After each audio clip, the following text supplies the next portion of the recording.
Oleg, 16 ans, est arrivé d'Ukraine il y a un peu plus de 2 mois pour retrouver ses parents ici au Portugal, plus précisément à Braga. Une famille qui a tout perdu mais qui est à nouveau réunie, et c'est bien là l'essentiel.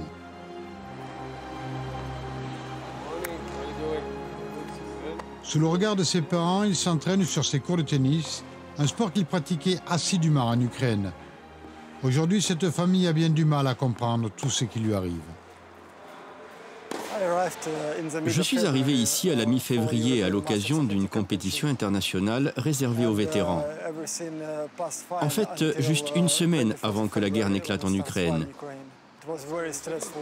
Ce fut très dur à vivre pour moi et ma femme. Elle n'arrêtait pas de pleurer.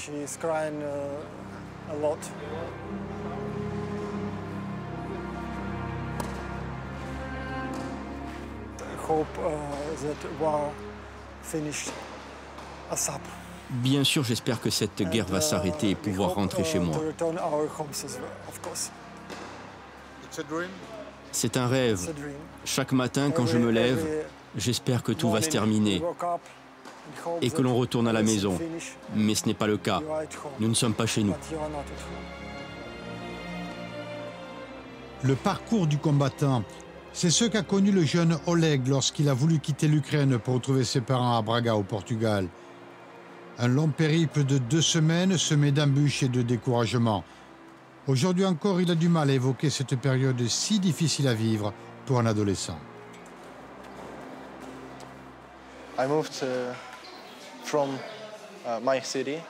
Je suis parti de ma ville de Kharkov pour me rendre à Poltava, une ville voisine.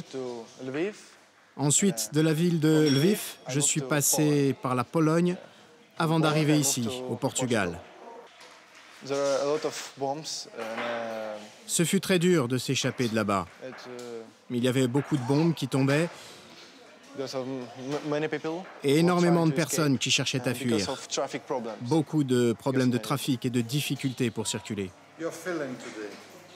Quel est votre sentiment aujourd'hui? J'ai le sentiment d'être sauvé, d'être vraiment sauvé. La communauté ukrainienne au Portugal est la deuxième de par son importance après celle du Brésil.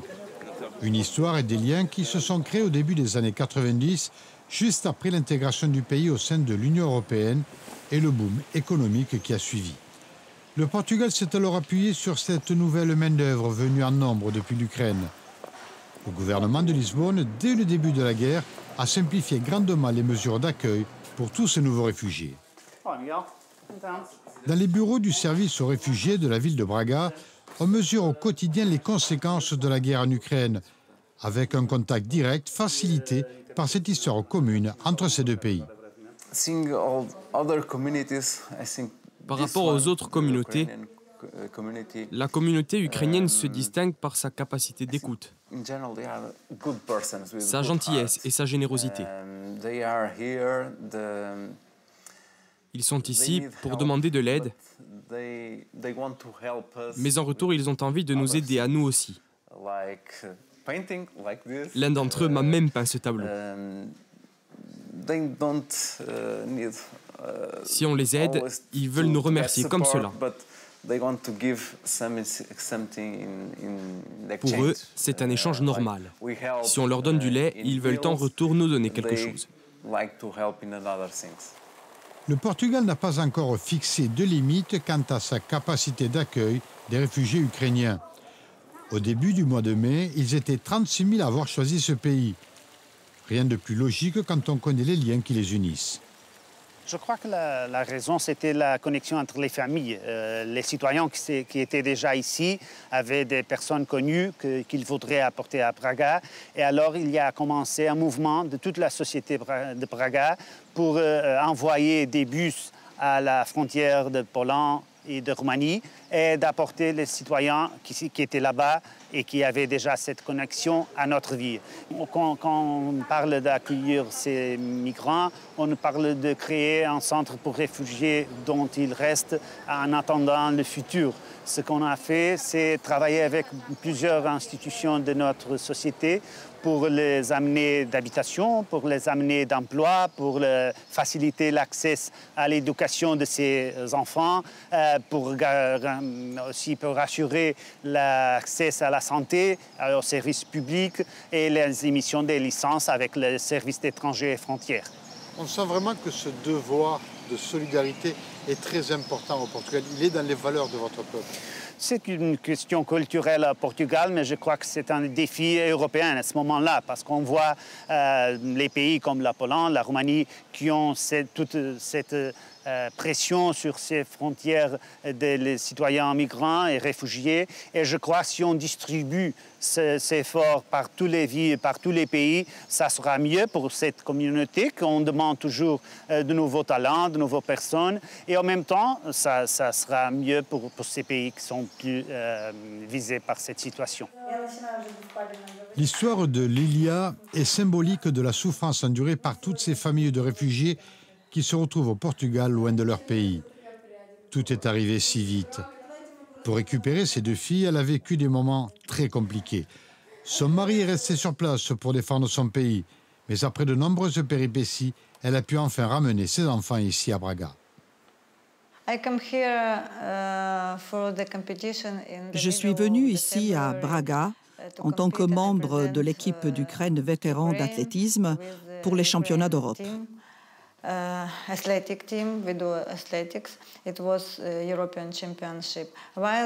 Au même moment, la guerre a commencé dans mon pays.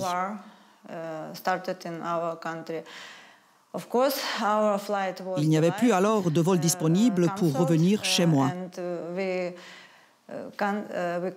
Je n'avais plus la possibilité de retourner en Ukraine.